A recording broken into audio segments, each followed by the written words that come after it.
Aujourd'hui, une enfant de 11 ans peut insulter et gifler un prof, puis continuer de venir au collège comme si de rien n'était.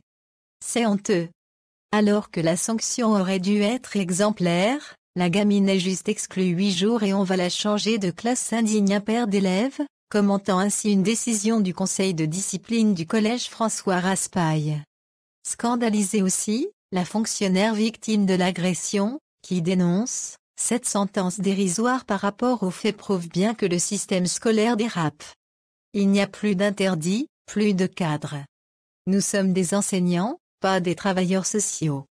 Or aujourd'hui, nous semblons condamnés à accepter l'inacceptable, motif de cette colère mêlée de désespoir, des événements qui se sont produits le lundi 15 décembre, dans une classe de 6e.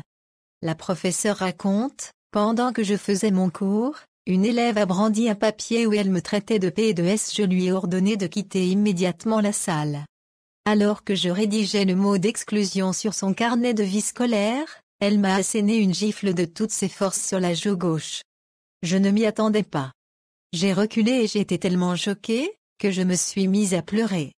Tous les autres élèves étaient comme pétrifiés, elles me regardaient en souriant d'un air narquois. Aussitôt déférée devant la chef d'établissement, la collégienne aurait continué d'afficher un air goguenard, sans jamais manifester le moindre remords.